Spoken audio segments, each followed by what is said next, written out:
No, you good. Well, it's profanity in that song. So Do you feel like I feel like we need to maybe just warn people? okay. Can you hear it? Niggas gonna test you, see what your texture's worth. Diamonds and bites, one of them pressure first. Street niggas still I get checks and spurts. I'm for peace, but before I get pressed, I'm murked. I do feel like sometimes, you know, when you feel like I should have a clean version, but there's no clean versions of these. So we just say parental advisory is recommended for the first few minutes. That's why I thought if we go on a few minutes early. It's okay. It's okay. I am a Jay-Z stan. Like I am literally like his biggest fan. Like I wrote a piece about Jay-Z on LinkedIn, and I think it ostracized me from my community. You what did you write? I just was. Wait, hold on. Somebody says they can't hear, but no visuals. That's really weird. Let me check. I'll turn it up. Let me just do my little check and look for myself on LinkedIn. It's the only way I can check. So let me check. Sound like 40 did the mix, filled the bass, sip coat like a Mr. Star Chef. Kiss to my wrist, I go dummy with my left. IRS on my dick, try to audit all my checks. Too late, you know they hate when you become more than they expect. You let them. I can see myself, so I don't know who you are, Magic LinkedIn user. We here.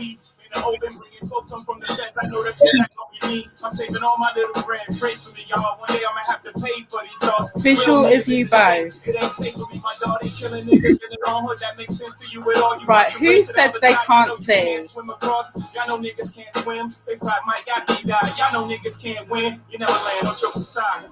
Right, Moni, before we even get started, right, some people are saying they can't see it, yeah. Yeah, they can't see. Like, I don't know what's going on. Hello, everybody. Hello. We got loads of people. Look, hello. I have both. No issues. I can see you, but like, I don't know what's going on. Look at that.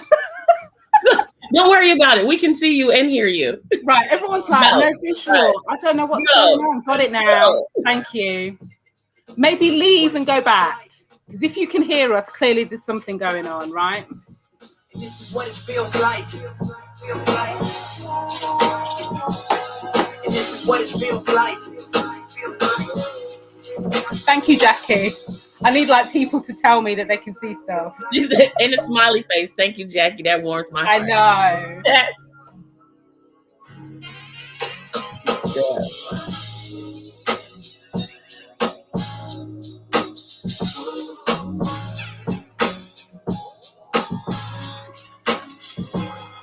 This is what it feels like.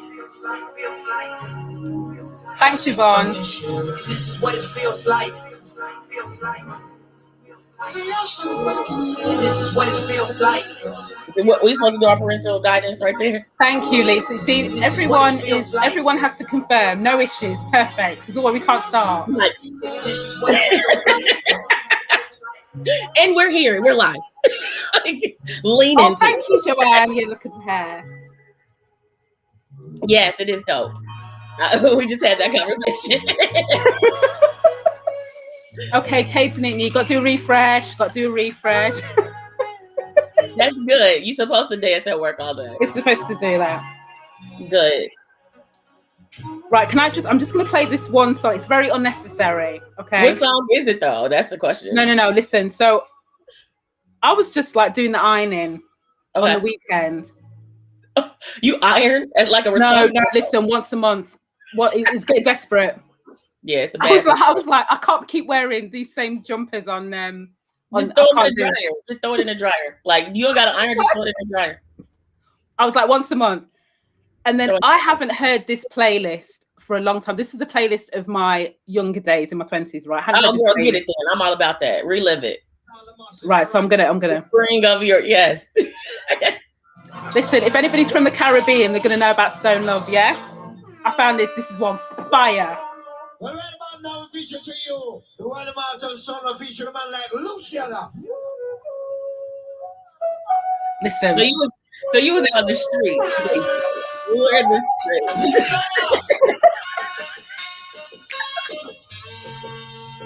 Okay. I don't know if anybody's listening that knows about Stone Love. If you do know about Stone Love, just let me know, because otherwise it's just me by myself who knows about Stone Love. Like ping it, right? If you know Stone Love. Okay, like, Dwayne knows about Stone Love. Yes, yes. Some say I'm a fool to be abiding by rules. Okay. Listening Stone Love since I was going to school, yeah. Yes. And a natural vibration.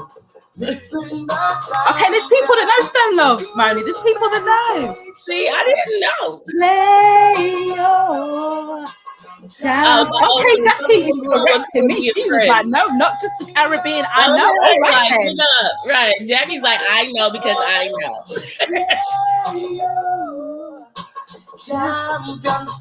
This is when you know I am so desperate for a club. I can't tell you, Moni. This is what happens. The cooties have ruined my life.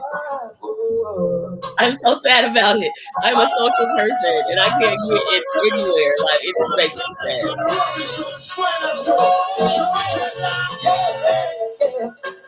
God, give me strength to face another day. Everyone's ready. Give Stone Love strength for us to carry. Yes, yes, Julie, yes. My.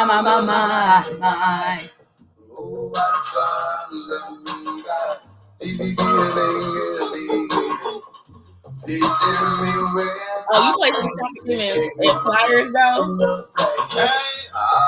Listen, I always say this, right? When I get carried away with the music, nobody's come to listen to me just basically like carry on like I ain't got stuff we can show we're gonna do a whole like club like live. We should platform that doesn't associate us with our professions. Listen, it's too late. It's too late for me, Moni. It's too late for me. I'm sorry. I was trying to be astute. It didn't happen. I worked really hard at it. It just didn't happen.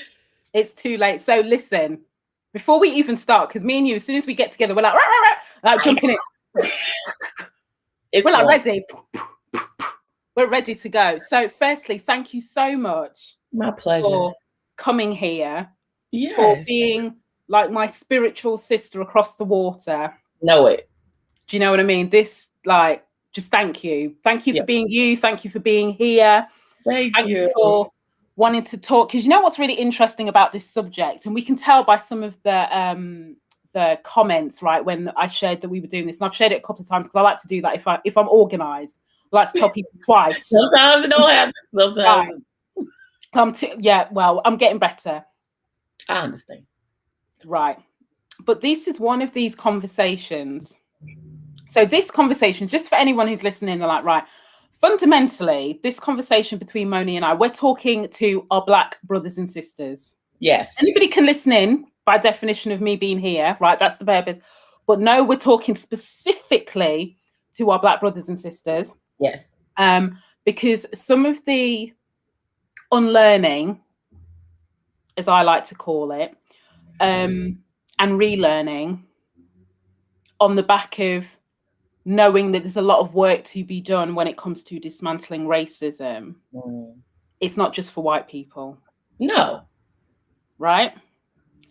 And I always say, like, I was talking to somebody the other day about this. This is a general thing in life. It's got nothing to do with this specific issue.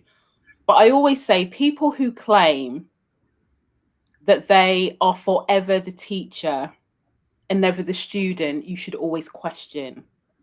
Because in life, there's always things that we need to learn. There's always things we need to do differently. There's always things, that we need to. So I think the second you always think that you've gone in to teach and that you're good, because your shit's on point. Never is. Full stop. Right. I say that all the time. Yes. So that's why I was super happy to be able to have this like cross-Atlantic conversation. Yeah, and then we can listen. We won't struggle for words. So this is about how long has everybody got? Do you know what I mean? This is like how long has everybody got, rather than what are they going to talk about? So before we even get into it, Moni, will you let people know who you are? Like, who are you?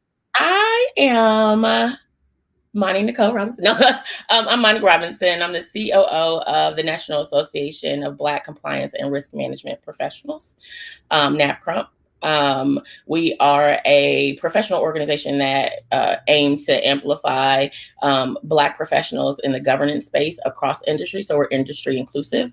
I'm also a compliance, I've been in compliance for 15 years. So I'm a senior compliance executive. I have been for in the mortgage space in the U.S. here in consumer regulatory compliance.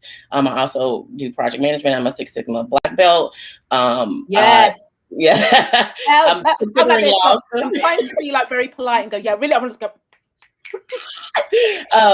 I'm sitting for my CAMs. So I'm in the consumer regulatory space, and I have been for the bulk of my career. So I've worked for depository institutions here in the US. So I am a brat. So if you're like, what do you want to know about you? I am a huge brat and a sneaker fiend. So I love sneakers, and I lost a release today. So I'm sad, but I'm happy to be with you because you make me happy.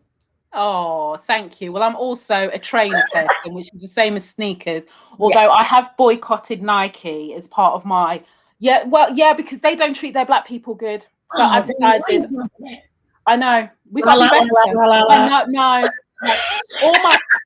All my limited edition Air Force Ones, right? Because I'm a high top girl, so I live my high top limited edition. That they're all back here. You can't see. There's a whole. We're gonna do a tour of each other's closets after this because we're sending across. Right. Yes. Right. There's a whole something back here. And I said to myself, I will wear them till they fall off, but I'm not buying any new ones. That's what I said. Because the resale on sneakers now is like stock.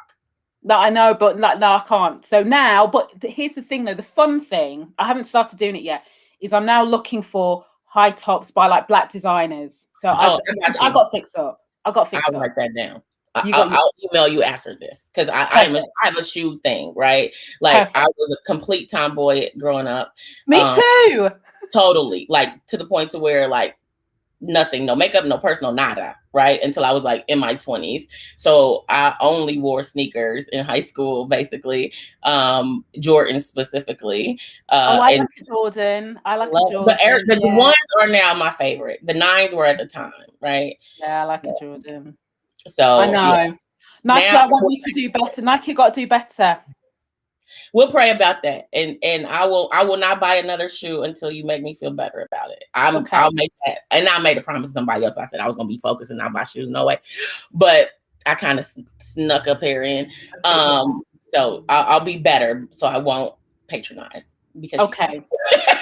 We need to hold the line. Yes, we need to hold the line. Yes, right. We have to commit to it. Right. So, Moni, I'm going to let you kick us off here. So, just explain this concept before we even get into this now of what do we call them? Secret allies. What do we call them? Secret allies. So the concept of a secret ally is someone who, a Black person, or it could be anyone really, but specifically another Black person in your organization who we have a tendency of being the only, right? The only person of color, the only woman of color, the only man of color in a room. Or if there is an adjacent professional or colleague in that space, we don't like to let people know that we support one another because we're vying for the same position, right? And a secret ally is someone who comes to you after the fact, who sees an accomplishment, and says, oh, that was really good for you, but didn't really help you along the way. Or someone who sees you in a plight and doesn't step up or say or support you in your fight if that's what you're doing, or isn't strong enough to be professional enough to speak up for you when you can't for yourself, or if they see something happening to you and they're not vocal about the change that needs to be made for everyone to be treated equitably, right? Yeah. And unfortunately, for Black people, we have a tendency to do that because we're attempting to protect our own paycheck. And we feel that if we were to say something, if we were to support one another, if it would cause this huge rip in the time-space continuum or something weird, if we work to stand with one another. And DEI being the focus of this past couple of years, right, is to me a moot point. It's like putting water on a burnt down house, when we could have, as Black professionals, stood together and not had to have someone create, these crowned positions out of nowhere, basically, to say that they're really concerned about the Black professionals in their organizations, when the data is there. You don't promote Black women, you don't pay Black women the same, you don't pay Black professionals, period, the same, but you don't support them, you don't give them access to senior leaders in your organizations. And you can see all of that because people do work surveys, right?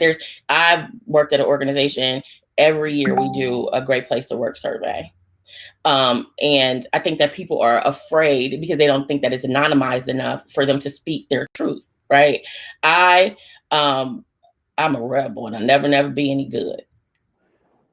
I say what I mean, and I mean what I say, right? Yeah. So if I'm in a situation and I'm not comfortable with something, I address it, because I don't like to suffer. I'm chunky. You know what I'm saying? I like loose clothes and stuff. Suffering is not a good thing. And we shouldn't, as Black professionals, suffer in silence when we know we're not being treated fairly. And who can advocate for us better than us? So, because there's so much in there. So much in there. So I'm gonna attempt to like deconstruct a few things in there. So I think in preparation for this, right, I always like to randomly just think about, where am I going to go with this? I think one of the things that I acknowledge, and I acknowledge because I acknowledge it in myself. Okay, because I think some people, like, they see some of the titles of the lives I've done, they think, oh, it's so salacious, because like whoever Shireen's going to get on, they're just going to be like cussing down the place, left, right, and center, and I'm here for the cussing, right? Because there's a lot of that. I'm profane. I'm just controlling myself. We're just controlling that will come later. But there's a lot of that, and like there, and you should, right? So with everything that I have done and continue to do, it always comes from a place of remembering. It's not that long ago when I was as a colleague in an organization. Forget the facts that I used to look after teams, very large teams, and I was very senior. So forget all of that stuff. And so when we're talking about this issue about secret allies, and basically, as you said, like advocating for ourselves and just being better, the point that I want to make is this is not coming from a blame or a judgment space. No. Right? This is coming from, dare I say, a place of Black love.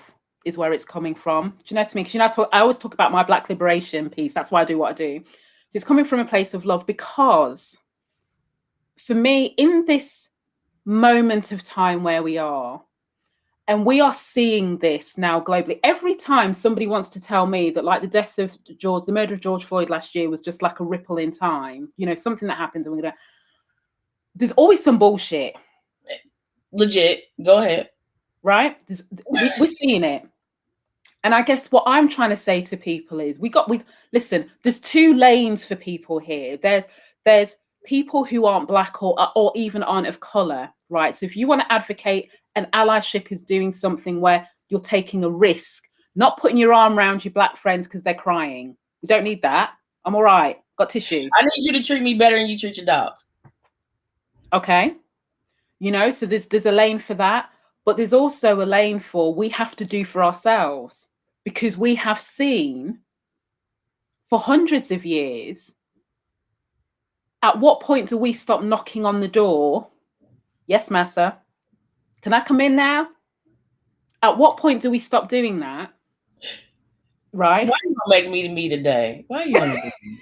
I'm trying to be so like, I'm trying not to, I'm trying. You were inciting all types of stuff in me, and I'm holding myself. You hold yourself, but we can't keep knocking on the door, right? And I call it being disempowered, and I say that because I recognize that's how I felt. Like legitimately, I was going to say legitimately, I genuinely felt like we can't make the difference that we need to make to dismantle racism for us not to be on the plantation field, okay? Mm-hmm. Unless white people pull up.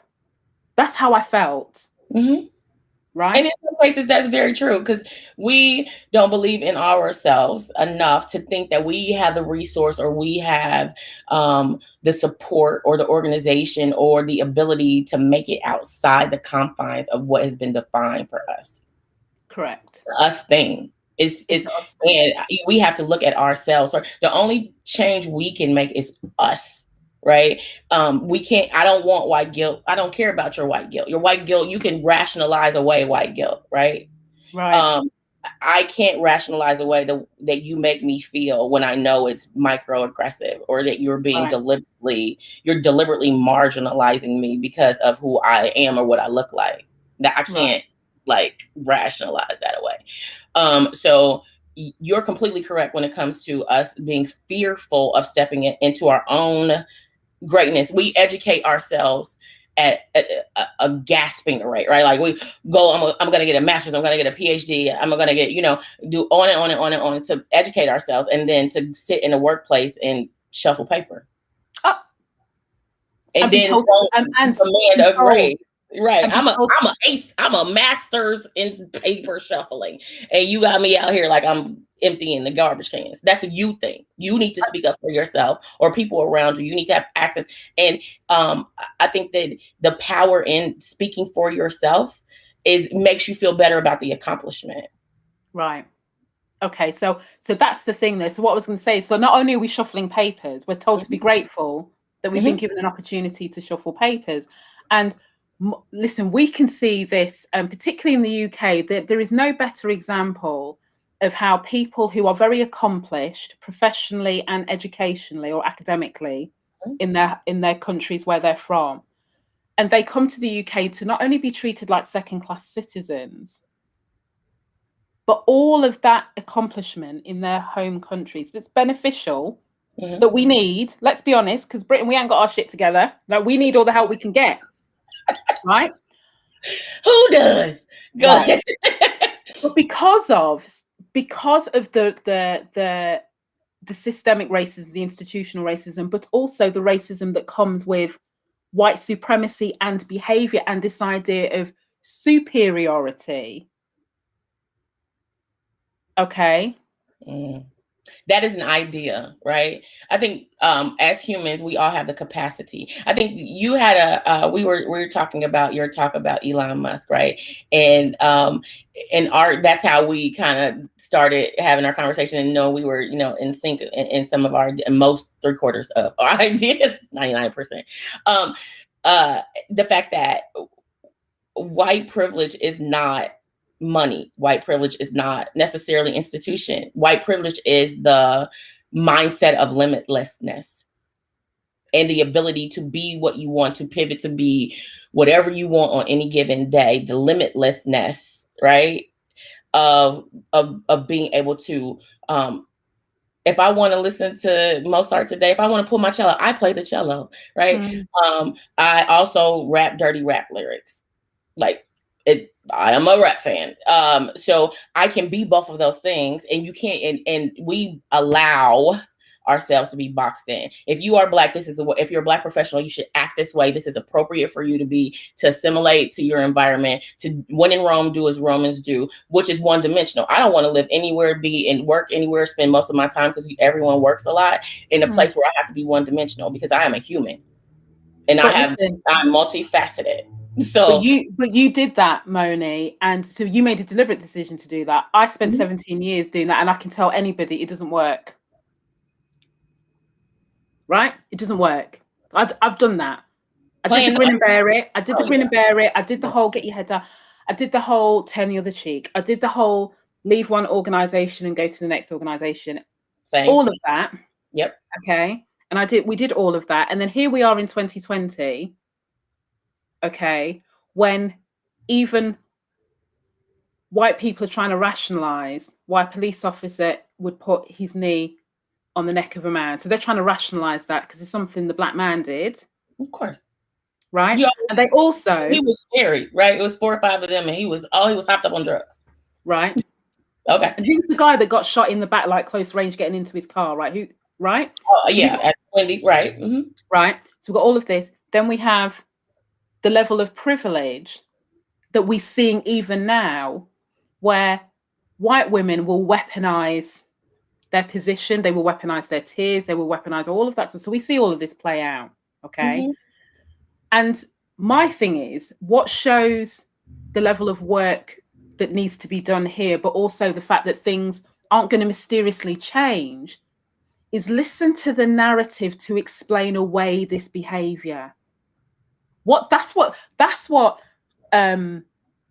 makes me sit up more than the actual behavior, because I listen to the excuses that are given to excuse the poor treatment of Black people. I was scared. And the disproportionate amount of energy and attention on Moni, you must have done.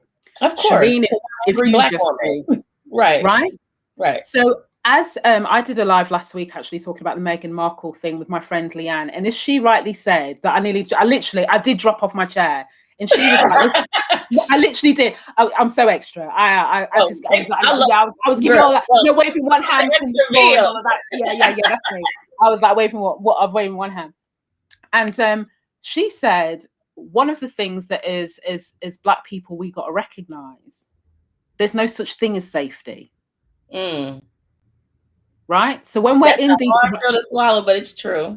It's true. So even when we're in, it doesn't matter how, this is not about seniority. This is about when we stay quiet because we're thinking silence is safety. But we're not safe anyway. No. Because how many of us have been quiet relatively? So back to the secret allies, we'll be like whispering to our one or two Black colleagues that we know in the toilets, in the kitchen, WhatsApp. You never believe what they did to me today. What makes you look more covert and more weaponized because you're whispering instead of having a conversation like an adult, like a professional, to say, absolutely, hey, I saw something happen to you and I wasn't comfortable with that. Are you okay? Right.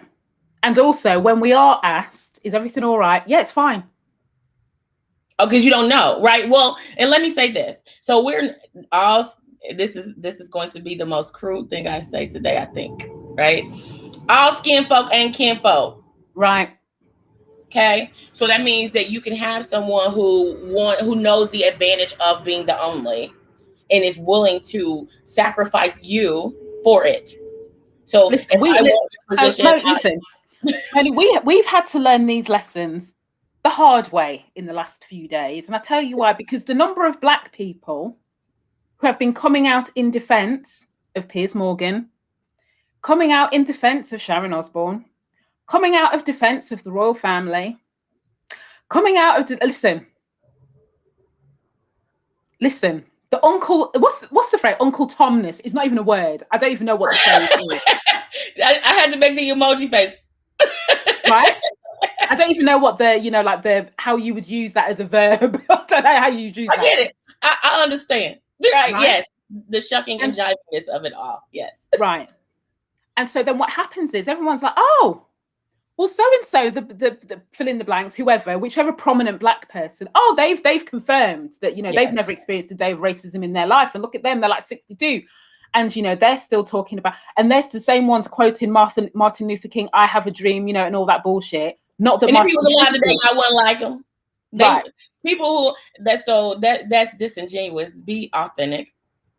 Right. And your ideas, be authentic in your actions, be authentic in the way that you into, and that's for everyone, right? No, be honest. My thing is be honest. So if that's the, like, you've got to make a decision, and this is what I always say to it, like, be intentional about everything. So if you're thinking to yourself, like, there's a, and I don't have any sympathy, do you know what I mean? Like, I've got zero sympathy for that, because I just feel like that's just throwing everyone under the bus. In fact, what I said to my friends at the time, but I don't think we said this on air actually, but I've said this before. Like, in my mind, I imagine, remember like when Harriet Tubman was, she's telling people about the train, right? This is what we're going to do, right? Right. If we sit here and think that everybody was ready to jump on that train with her, we're grossly mistaken. Because I'll tell you why that wouldn't have happened. Because there's going to be some people go, oh, no, we can't. Listen, we got it, I'm gonna, and there were probably people who went and told. Of course. Yeah. Secret. Yes. Everyone who commiserates with you isn't there to listen to your story and make you feel better or help you grow from a situation. Sometimes people just want to see you suffer. Correct. Or, as you said, they want to use it as an opportunity to be seen in more favorable. Now, this, unfortunately, is the consequence of living under oppression, because you actually seek to please the very people who are oppressing you. Stop as an them. option, right? Yes. That's unfortunately, it you know, it is what it is, and that's why it's not. That's not. I don't give everyone a complete pass. What I say is I understand it, but when you understand that, like, there's too much information now for you to be. That's ignorance. Then, if you think it's any From different, a human perspective, why would you cannibalize your own? right? Right. Because but Moni, we've been taught to do that, right? Of course. Of so course. you have to unlearn that. Yeah, I have never. Some people are Olympic level bus throwers, underwearers, right? Is that a verb? Bus thrower underwearers, right? So that is just their character, right? Regardless of color, they're like, oh, such did it, not me, or such and such did that, right? So it's a character issue, right? But for Black people, we see it, you don't take, regardless of how assimilated you want to be, regardless of how much you change your vernacular, your tone of your voice, like, oh my God, if I were to lift the tone of my voice or change the way that I present when I come into a room, I am still Black. Nothing changes that. I can bleach my skin. I can use something else. I was born this color. This is my color, right? This is my hair, whatever that looks like. I am 100% Black person. I identify as a Black person. Nothing about me isn't Black, and I am proud of that. And when you get into a situation where assimilation isn't getting you anywhere because you're still not being invited to the golf course, or you're still not being invited to children's parties, or you're still having to sit and you find things out secondhand, what is the purpose of eating off of your own? Correct. Even but you have to have a conscious thought process around that. And I think, and for a lot of people, that's scary, because you've got to think about how you have perpetuated a problem that privately you hate and would wish was solved, right? So you're going, this is outrageous, bun down Babylon, bun them all, bun down Babylon, right? Cussing, all over the place, right? But then you step back into the office, virtual, literally, or your version of, and you're back to smiling and showing all your teeth, whether literally or not, just in terms of the acceptance of it all.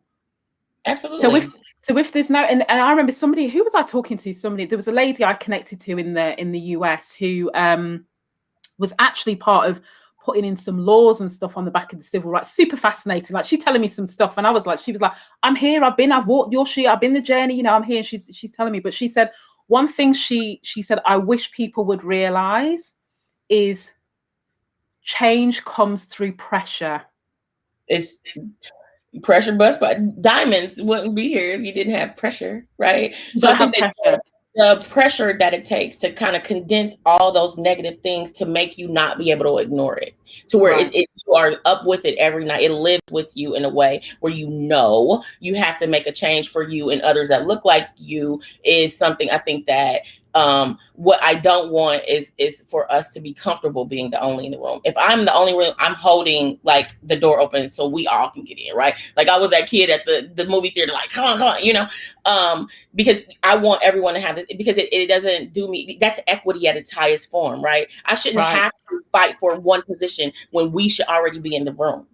But also, unfortunately, the fight for one position has to come out of our mentality, because that's scarcity, and we're perpetuating that, and we see it all the time. Do you know what I mean? Right, your poor mouthing yourself and your skill set and your profession, right? And I think I'm not very good always at catching the comments. Everybody knows this. I'm going to drop it over the notes so people can see. There's all sorts, but I'm just going to show Andrew's comment here, because we have this. How many times do we say this? Like, we just need to create our own. Yes, we do. We do need to create our own, because we also have to recognize that, there is different ways to get to the same outcome. Do you know what I mean? I live for a video. Like, one day I would love to have my own little TV show doing whatever it is. It's going to happen. But Moni, listen, in the meantime, I could be sitting down waiting for somebody to send me a magic DM or a magic email or whatever else it is. So guess what? I recreate my own version. This is live, is my own version. It's mine. Nobody can come and take it from me. Nobody can tell me who I can and can't talk to. Nobody can tell me that. Nobody would dare come and tell me that I can't play some of the music I want to play. First of all, you're too fabulous for someone to try to control you or harness you. And if they do, then we're going to hurt them. And B, we definitely want to make sure that when you see there is no out for you, that is God's way of telling you to create your own space. And our problem is we can never elevate out of those spaces because we never recognize that's the sign for what it is. And you spin it and you take it home, and it stresses you, and it gives you hypertension, and you're nasty to your family, and you eat cupcakes or you buy sneakers or whatever that looks like, right? To soothe something that if you were to open your mouth and say what you mean, and in the moment when someone is you, something happens to you, or if you see someone, it is empowering to help people. We are all human. It is nothing. That's what we're here. Actually, that's what the fundamental need is, actually not to help ourselves. It's actually to help other people. That's why we get so much fulfillment from it. But I think that there's easy ways to help people. Mm-hmm. And there's more challenging ways to help people. And the challenge comes in not because necessarily the situation is challenging per se, but there's a personal cost that some people aren't willing to pay. And we all have that. That's like to be human being. But there's some people, they're just not willing to, they're not willing to speak up. Moni, never mind for anybody else. They won't speak up on behalf of themselves. And so there's a comment from Denise Phillips. I'm sorry to call you out, but I love your name.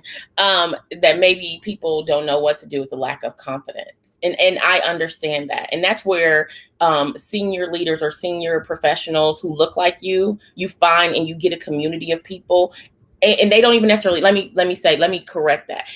I'm not vilifying anyone. Everyone, there's bad in everything, there's good in everything, right? You can find someone who can help you articulate your needs professionally, to path you in a way that is going to give you what you need, and to give you the skill set to love yourself enough, to be confident enough in your skills to demand what you deserve, right? Because no one's going to give it to you. Even if someone were to say, here, this is a role for you, if you're not willing to perform and to kind of show up and show out, then you're not going to be successful. So I think that this doesn't happen overnight for Shireen and I. Trust and believe, right? You know what I always say? I did not wake up like this. I've not always been this person, right? I like this iteration of myself the best, right? I like this is the old me. I'm old, right? So I think that going through experiences and seeing people who I care about, people, you spend a lot of time with people at work, and you see somebody mistreated, and it makes you feel bad.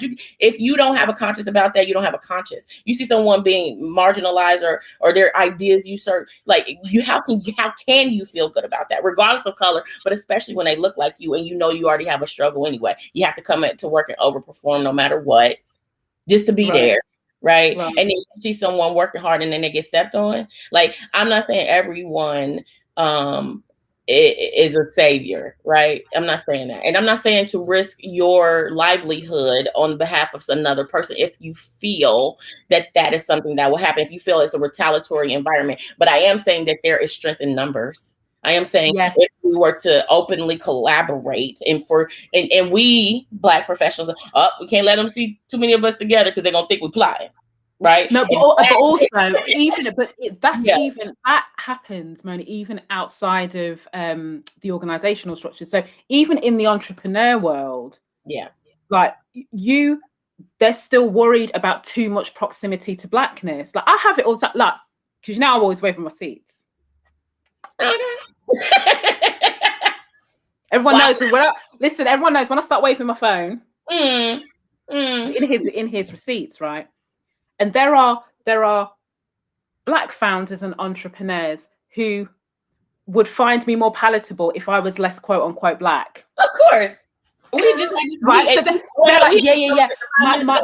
My PR and comms thing. Don't think that this is no. So why is that acceptable though, right?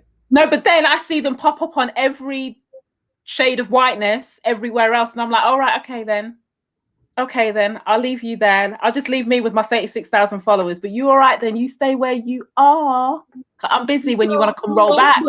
Right. Right. No. I'm busy when and that's the problem, because I'm a bit like, look, I don't have to. And there's lots of people that don't have to, but they're thinking, well, because some people do like being the only one, Moni. Yes. They do like being the only, do like being the only one. Yes. 9 times out of 10. So when you want to be the only one, you want to feel special. You want to feel majestic, right? I'm the unicorn. I'm a unicorn. Everyone wants to be a unicorn now.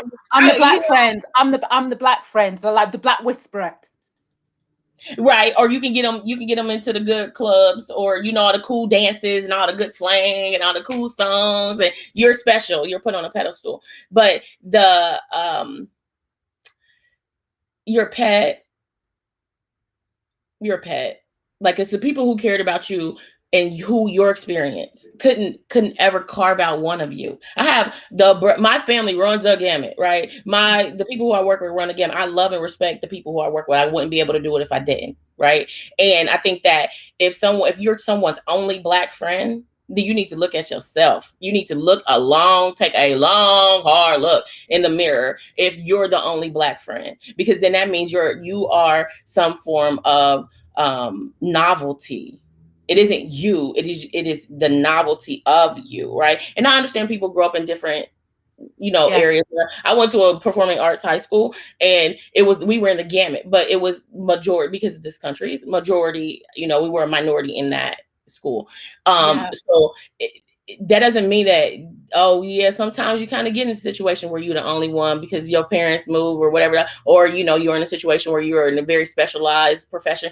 But if it is exclusively you, and this person has a larger life than just their job or just this thing that they're interacting with you, and they don't interact with black people, then what is it about you that they're using to soothe something in themselves? Or you were the most interesting. That's right. Really, you know what, man?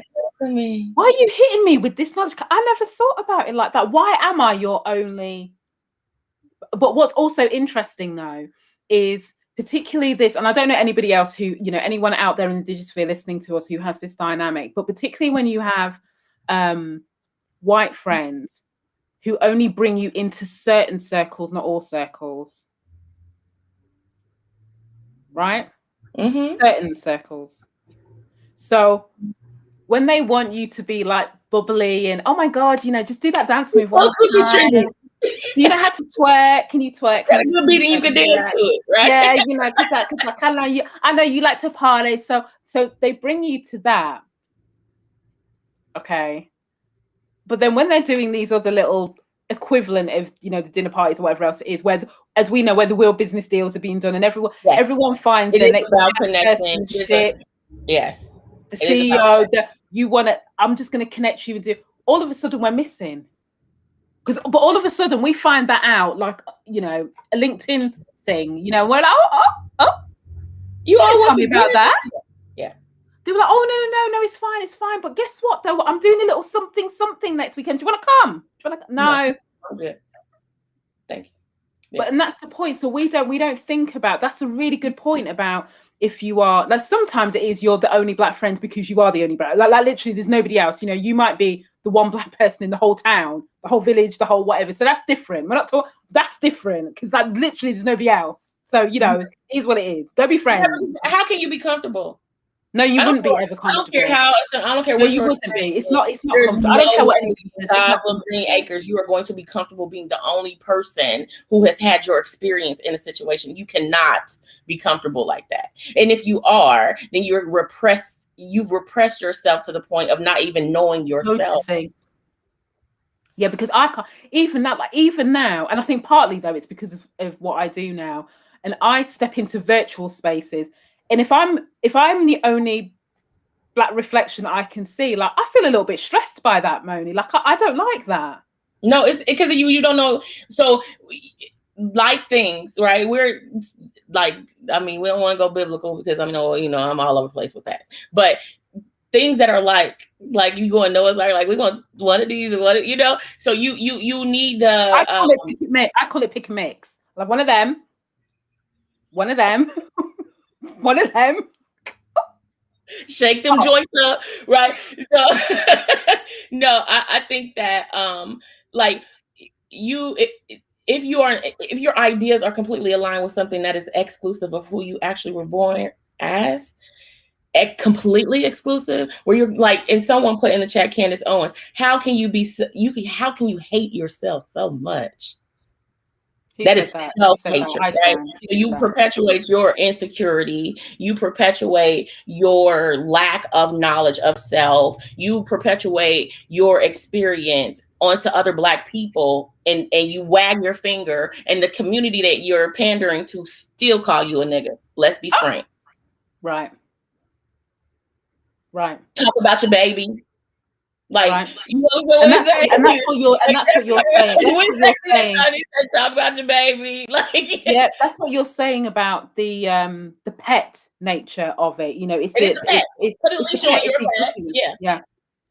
And what you'll also know, and clearly I'm not going to say, like, you know, this is not everybody. So we're being very specific. So if you recognize or resonate with what we're talking about, then that, because I'm not about to get into it's not everybody, because I'm beyond that. I don't care. No, and anything is general that can be applied to everybody. You're small minded. Get out of my face, please. Thank you. Right. So if you're feeling pressed, that means there's something you need to sit and reflect on. So that's I can't. There's nothing I can do about that. But what you also recognize is this the power dynamic between when you're seen as, like the pet, the exotic, you know what I mean when I say that, right? You just see it because there's an expectation of you to be performing all the time. Right, or you need to be kind of grateful. Of course. Or there's you're accepted. You're accepted. Or there's subtle reminders for you to know your place. But subtle, it's not obvious, like, you know, you must, you know, uppity, you know, fill in the blanks. It's not obvious. Right. But there's definitely a something that says, like, we want you to be fabulous, but only in the boxes that we've created for you, because we get something from it in some way, shape, or form. Of course. And that's what we're not good at recognizing. So when we're then clambering over each other, right? Who are we running crabs to? In the barrel is true. That crabs in the barrel had it. Right. But Moni, who are we running to? Over top of each other, we're running to something that we think is correlated with success. So I've been there. So this is a thing that I had to question in myself, just to be really clear. So because I talked about it openly, it's not new news. And I said I've had to question that in myself, because I thought all of that I was doing, right. And I tell you, the bit that was like the many eye-opening moments for me last year, but the massive bit that was eye-opening for me was people who I thought were my friends.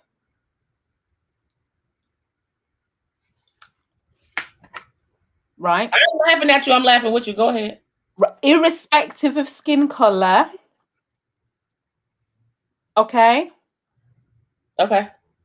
Oh, you just stay over that. Yeah. Let me know when you or disappeared off the face of the earth. Not like literally, but you know, they're around but not around. Of course. So then it's conditional. Me being accepted back is conditional to almost like, have you got this black stuff out of your system? Yeah, which is like, never. But have you got it out of your system? It's genetic. But what's interesting, Moni, is even I look at those individuals very differently now. So I clearly we're in lockdown. That's different. When the world reopens and I get to go back to some of my community please spaces, come to the States or I will come there. Yeah, I'll go. Listen, I've got plans. I've got plans to you know, to do what I need to do. But when you start to realize that, I also realize is that actually I don't feel like I can be safe with you guys anymore, because I felt like my acceptance was conditional to me not talking about my lived experience. It was. And me not speaking out. It was. And the reason why you have reinforced that, because other than you posting the black square last year, you had jack all to say since then. You've said nothing. And as I said, this is not a skin color thing, just to be crystal clear, because this all over the shop. So let me tell you about the black square thing and all the ally shit that happened last year, right? So I've worked in a lot of environments, right? I have, and in compliance and governance, there's a lot of Black professionals in compliance and governance, and then there are some there none, right? So it's either a whole bunch of people do testing or audit or whatever that looks like in governance, or there are none, right? And I worked with a person in my past who, I don't have social media. I don't believe in it. I have a LinkedIn. That's about as far as it goes for me because I don't need that type of confirmation of my greatness. Like oh my God, they like my picture. I don't give no about that. Like that doesn't make money, right? So I don't buy into the social media thing. But I have people who do, right? Who can see things that are posted or whatever that looks like. And for someone to say that they're an ally of Black people last year because it was the thing, it was the key word to say. It was like the most politically. It was like the password to the $25,000 password. I'm dating to myself, right? And all these posts that, I'm an ally. But how can you be an ally online and you treat the Black woman you work with every day passive aggressively? You're nasty. You circumvent, right? You undermine. You usurp. You get close. You get close to leech off of. Mm-hmm. Oh, you're so you're an ally, though, right? You're a whole ally out here in these streets. You're a whole ally, right? And you can post and you can write something eloquent about a person who you never engaged with a day in your life. But the person who you do engage with, you're not respectful of. You diminish, right? You tout to the point to where this person's a thug and they will take your head off. Proverbially, professionally and all that good stuff, outwork you and whatever that looks like. But you do that and then you poke and then you're kicking me under the table, right? And then when I stand up and I smack you in the face, then I'm wrong, right? Because I become angry Black and then woman. you disassociate yourself. So all of a sudden, and again, and I think this whole there's a reflection and a realization, at least that I have personally, right? That we have just been playing this role of subservience. It's easier. And you think so. People think that it isn't actually, because you know how much energy it takes so I just did a webinar with a partner of MapCrump, right? We did a whole training on systemic racism. Like I've been steeped in this since before the summer, right? Before we were steeped in this, right? So in that, I said that the expectation for Black people to show up and be similar to or to fit into their environment or to be a certain way is a whole nother job on top of the job that you're paying me for. I have to diminish myself and who I am to the point to where I have to be a completely different person. I have to be a whole actor out here. I'm talking about Denzel level actor for me to have my job and be comfortable in it without you picking at me all goddamn day. I'm sorry, that came out of nowhere, right? So, that isn't cool. And they say, this person just doesn't perform. But have you thought about the psychological drama that you have to go through every day? It's like putting clothes on. You have to put a uniform on every day. Listen, and you just make a living. You got to take a breath. So you metaphorically, right? Right. You get to the big glass building or the small glass building or the door, and you're like, I know there's going to be some bullshit today. Yeah. Right. You said look like, I was just like, yeah. I'm not even religious like that. Do you know what I mean? Even I was raised Catholic. I'm giving it to I'm saying our Father. Yourself in the car, you oiling your forehead, like it is. I need all the Lord and all Jesus, baby Jesus, teenage Jesus. Listen, and your message and your friends is like, listen, if you don't hear from me at 6 o'clock, it lights over. You gotta come back. Come get me. Come get me. You got to collect call from. It's the county. It's me. I'm sorry. They tried me. Right, and I gave them what they came for. Absolutely. And, and just as you said, and I think when people talk about, this is why I roll and I get so annoyed with this whole, we want people to be their authentic selves and, we want to focus on belonging and all of that. Because what I think to myself, well, to your point, we only have 100% of energy as a tank. Okay. So as Black people, if we're still navigating this white supremacist world, we're not safe in our homes. We're not safe out on the streets, shopping, doing whatever it is we need to do. We're also not safe in the organizations because there is a reluctance to acknowledge the real issues of how toxic those cultures are to people who look like us or share greater degrees or not of melanin in their skin, depending on where they're from.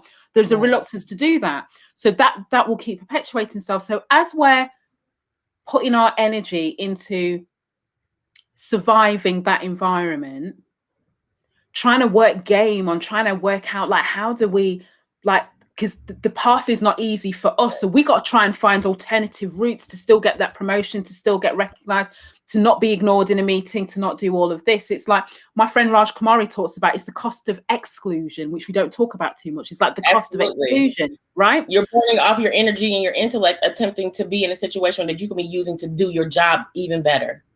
But guess what, Moni, with all of that comes, yeah, too right. No, I'm not coming to the pub with you afterward. I ain't got no sudden energy. No, I am not. No, I don't want to meet up for a little. I'm not coming to the golf club. I'm not going to.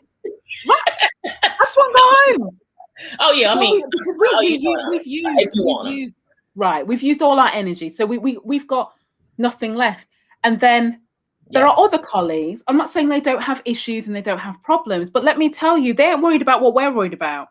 Okay, because they can turn around and see all of their faces represented across the organization, because 90% of the organization looks like them. Their manager looks like them. Yes. They feel comfortable reporting to people who look like them. When they report to somebody who looks different, we got to over-index on how good we are as managers, how over-index is how good we are on directors. Why? To make our subordinates feel more comfortable about being managed by a global majority person. And when that person, when they reach over you to get someone who's subordinate to you because they don't like that, they're going to go around the corner, and then nobody pulls up for you. Yes. But also, there are a few black colleagues, they ain't pulling up for you either, because they got other things to do, other focus. So they'll help you in the canteen on the way to the tube, in our case, right, the underground one. They'll help you there, but like the second you get back into the organization, you are back to literally being on your own. So that's why this idea of the secret allies thing is actually perpetuating the very problem that we're all claiming loud and proud that we want to solve. That behavior. And that's why we have to look at ourselves, right? We have to look at ourselves. Like this isn't a, we're not lambasting white people. This isn't, or even, we knew what it was when we got there. You were who you were when you arrived, right? So I think that's why we have to take, like, and there's no judgment in that. So if someone, I think earlier said that, oh, what if you're scared or you don't know how to do it or whatever that looks like? That's not a call to action. Like, oh, you just risk it all. And yeah. Go. We're not telling you to go burn down Babylon, by the way. Don't be putting down Babylon. If your kids need to eat, do you, right? Everybody ain't got to, to just kind of walk away from it, right? To give someone the gift of your absence, because I'm good at that, right? But you do need to understand that it is your responsibility. It is your no one else is going to advocate for you, right? Yes. Obviously, if it was going to happen, it would have happened by now. And when you have senior positions in organizations, like I think there are 5 of the Fortune 500 companies, 5 have Black CEOs. Yeah, so it's too quite recent. Right. Yeah. You're supposed to be holding the door open with your leg, your arm, and the other arm and leg. You're supposed to hold all the doors open, right? To say, I had to fight and climb up through this experience. I don't want someone else to go through what I had to go through to get what they rightfully deserve. It is your responsibility to do that as a professional, right? It is my responsibility to magnify, amplify, to support, to call attention to the skill set of people or professionals who are in my organization as stellar, because they are. We hold 30 different certifications in my organization of 170 people, 38 different, and most of which are attorneys. So let me say that those people have had to scrape and scrounge and fight and climb to get where they are. And if they are ascended to any form of level of responsibility or decision making, and you don't open a door for a Black person, shame on you. And you're amplifying that, shame on you. I don't want to see you after someone is disrespectful to me in a meeting to say, "Oh, I'm so sorry they did that to you." Don't say so out of order. I want you to find a way. I want you to find a way to say it there and then. or as you said, when you're in a space, I always talk about credits. Okay, so I get, I could be out here in these streets, literally only focusing my time on trying to get CEOs and executive leaders to get with the program. So then they go buy my HR consultancy companies, and that's cool. So I do that, and that's fine. But I'm only able to do that, Moni, because my primary focus is getting us all off the plantation field, because it's not enough that I have one foot with my toes, like enjoying the sunshine. It's not enough, because my one foot is still there, because we haven't sorted out institutional racism and systemic racism. So we've got more work to do. But I don't win unless I'm finding ways to impart my knowledge and my whatever it is. I don't win if I only create a space for myself. Exactly. So there's no credit. So my bank account is still at zero.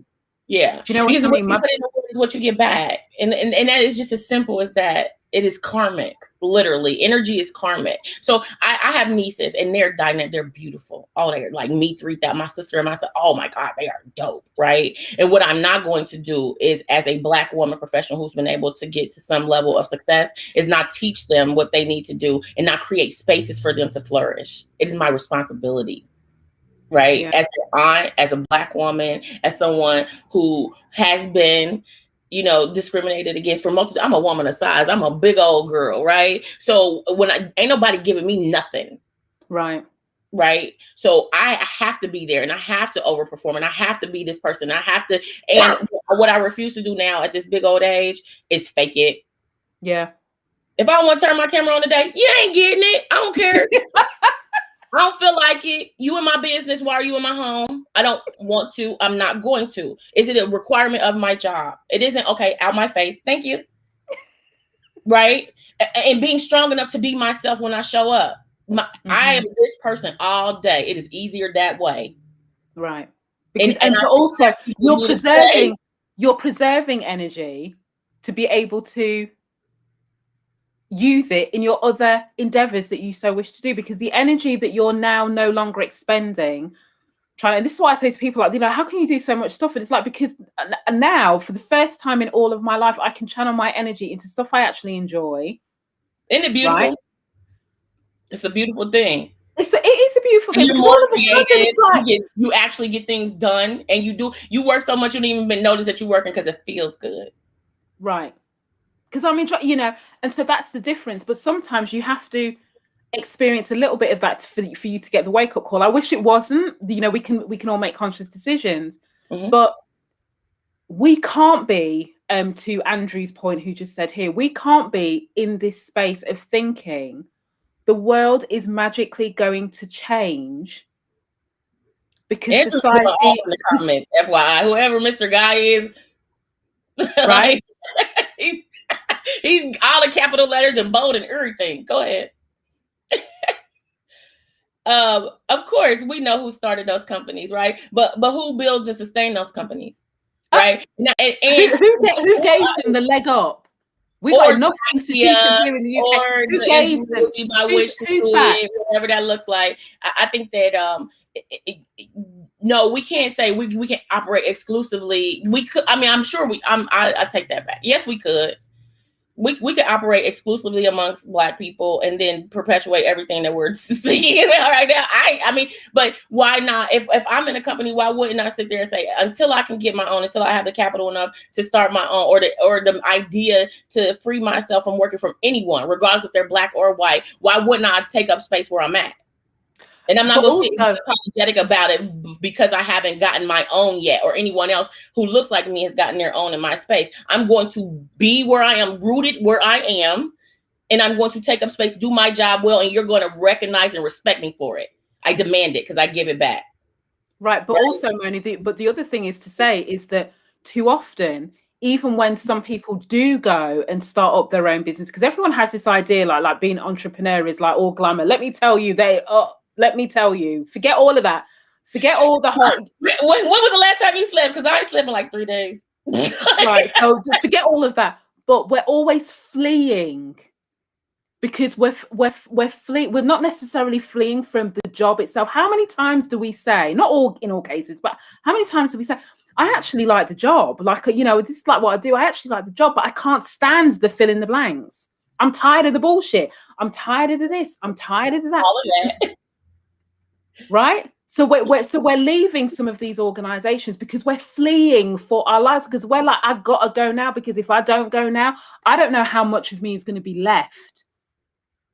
And what you do, but even if you don't want to flee now, right? Even if you do it just for the people you love, how frustrating is it to know that you've been marginalized all day and then you don't go home and take that out on somebody?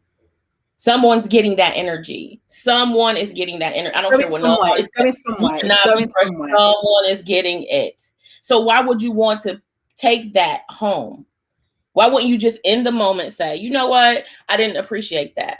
I would really like to speak to you. You don't have to be rude or disrespectful or angry. Now, and I'm going to put this out there. If for us, and if you were an advocate for another Black person, right? And instead of coming off like angry Black, oh, she's so angry and she's so bold and she's so aggressive, right? Because I'm gonna hurt somebody. Like I got the win to do it, right? Yeah.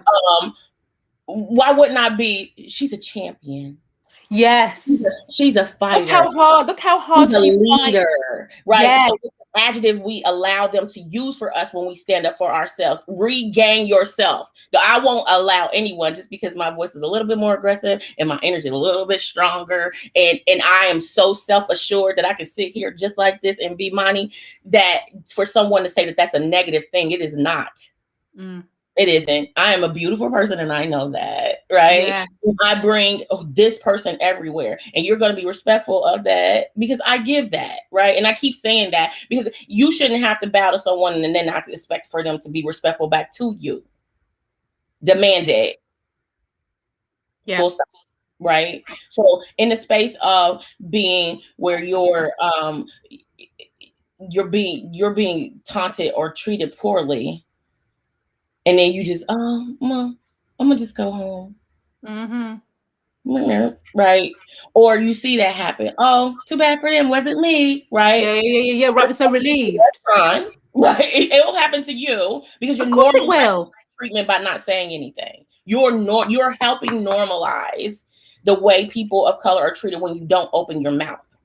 And that's hard for some people to recognize, because they're like, oh no, it's not me, because we want to blame everybody else. So, and that's what it is about, taking responsibility for how we perpetuate. Absolutely. Right? Yes. Moni, we've been talking for an hour and 7 minutes. So what I'm going to do is I'm going to play a little tune. No, because we're not. I think right. We'll ask the people. We'll ask the people. So I'm going to carry on playing little Stone Lord tunes, because I can see everyone's vibing, everyone's feeling it. So I'm going to play that.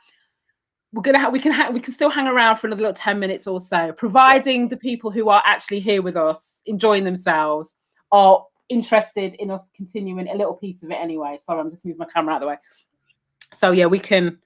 But the only thing is, because I didn't pick the songs, so I got to check there's no real bad words in here. So I'm just going to try. There's no bad words. It's too bad we grown. Everybody grown in the chat. No. Like, no, wait a minute. No, listen. We have children listening later, right? No, it's not really kind of no. Oh, agree. Who is it? Martina? I completely agree with you, and it's unfortunate, but it's true. And you have to create a space of being able to connect with someone genuinely to make sure that you can support each other. Yes. Right. I found it. Listen, you can't go wrong with Sanchez. Anybody knows Sanchez, right? You can't go wrong with Sanchez. So but it's not him yet. But I'm just gonna. I'm just like, oh, Sheree, no, maybe this one's not it. But we'll try. We'll give it a go. See, look, this is nice and easy. What's that? And of course, we'll pull up some comments. It's got wild a little bit. See, no, you know I can't get to no deep shit. It's already marked a list for that show. My pleasure, Right. Let's see. Let me go to the comments. Let's see what's going on in here. Yes, Frederick Postman Orange of Sylvia's. Archie Kali. Watch out, Miss Coon Orange of Sylvia's. Right. See, be have full knowledge of your skill set and own it. Yes. Ruth. Oh right, I've got requests. I've got requests. Oh, for music? Like, They got. Listen, I've been. All right, we've got requests. We got requests. All right. Go home to your nana. Go home to your nana. Your nana, you're too young to play stone love. You're too young to play go home stone because love. Hey, cause we've been checking you out, but you are too young, sound boy. If you try to test on love with racism with chicken, yes. Chicken and watermelon. Yes, I don't know who this is, but absolutely. Yes. Thank you so much. Okay, tempted to touch. All right then. Beres Hammond. All right. I got you. All right. Need one bad word. They say he needs one bad word. I can't cope with this tune because I always have to sing it. Oh no, I will backup dance for you. I'm a good backup dancer. Hey little girl in shine, you pass my way. I'm tempted to touch. Somebody asked Buju Banton. Listen, Denise, do you think I'm here just to be playing tune for you? You know, Denise is like, I want like DJ, make it happen. Okay. I respect Denise. She's like, yeah, I like that. Who's that said we need one or two bad words? You know what I mean?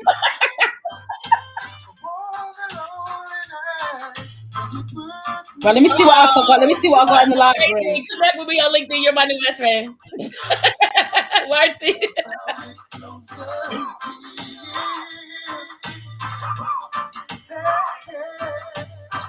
Good vintage wine, sweet conversation, you and I. That's all. Thank you, Ellen. This is all because of you, mamas. You was like, we have to get these two together. It's gonna blow up. Wait, let me just play this one tune. Yeah, people know this. It's old school. Oh, you know, I still got work to do. I'm over here trying to get my. Why say you're no better than me? You coulda wicked. Say you're no wicked than me. You coulda rough. Why say you're no rougher than me? You coulda tough. Say you're no tougher than me. Come on. I'll go and kill them. I'll go and kill them. I'm going to kill them. Boy, don't get this time. I'll go and teach them. I'll go and teach them. I'll go and teach them. Boy, no more than the one of them come. Right, what is this Andrew's talking about now? Andrew's no joke. I want Andrew litigator. Andrew, where are you? Chicken. Wait, where's his next comment? Oh, you know, because they in the States, black people eat fried chicken. Even food is like, no, really. And people like, and white people sometimes are scared to serve black people chicken because of that. Oh my god, I love a good chicken wing. I need to look into that. When you say, what did you say the other day? I walked to my chicken place. No, yeah, because you don't have to. I don't know what people think I don't look like really normally. But yes, I was walking to the chicken shop. I got no shame. That's where I was going. Yes. Now what? I went to go get chicken like a real black person.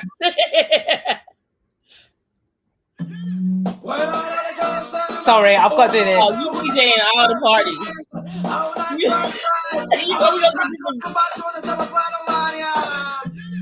I want to back me to the max for this one enough. I want to back me to the max for this one enough. I want to back me to the max. When people don't understand, this is a looking day sources. Is like we look pull up. This is what I listen to all day.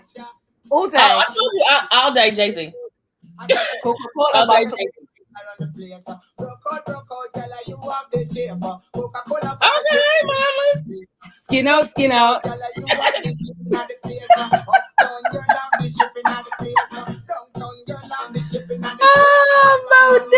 Listen, I'll be here all day. Right, I'll put up. Right, listen, we got to get ready to be going. I'm so sad about that. I know, it's gone so quickly. I know. We knew it would, though. We said it would. Good job for us. We playing. We were like, oh my god, they're not gonna be able to take us. I think we did very well. I think we did very well. Minimal cuss words. Look at us growing and stuff. Grown as stuff.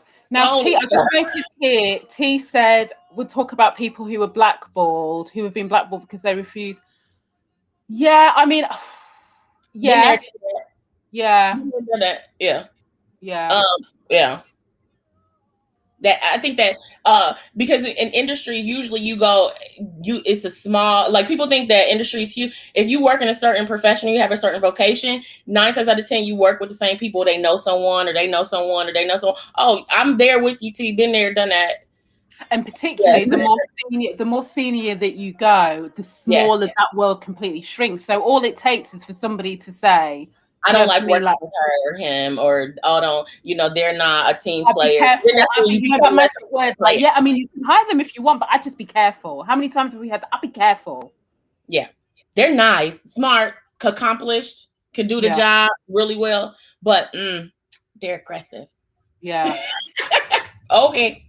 Yeah. That's where Andrew comes in. Andrew create that company for us, player. I know. Well, listen, I think it's time we finished. I'm going to say my one goodbye. If I can find it. It's been so much fun. Sorry, this is because I'm not organized. This is what happens when I'm not organized. I am organized. I'm not organized. You can never tell. Don't tell nobody but God. No.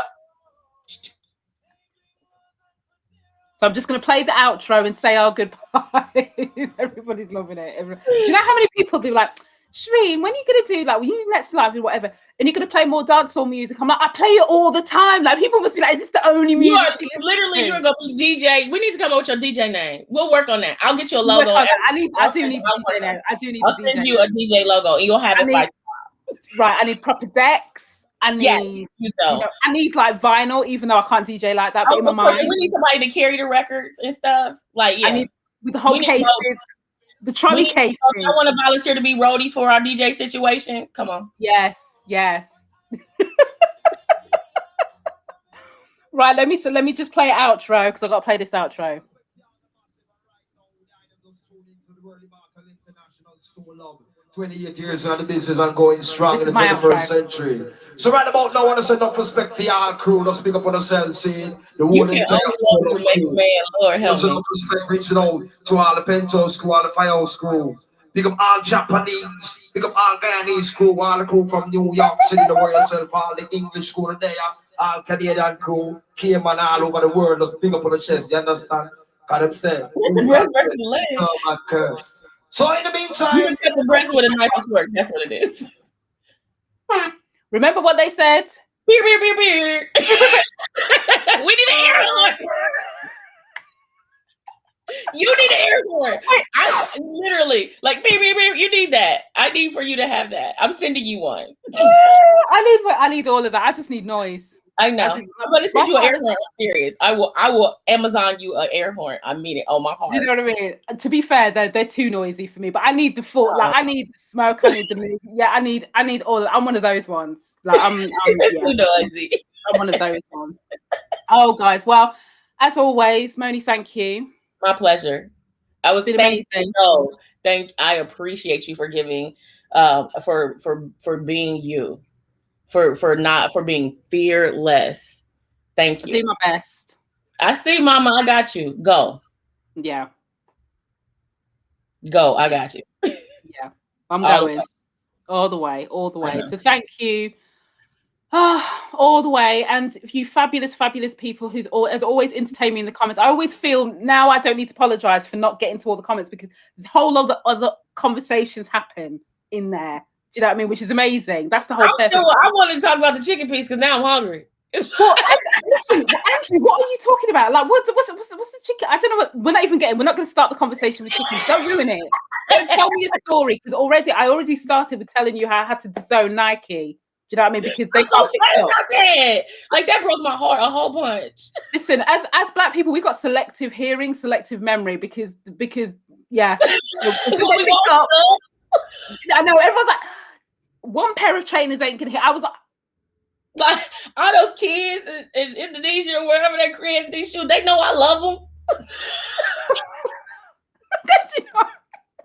Right. So no, we got to stand up.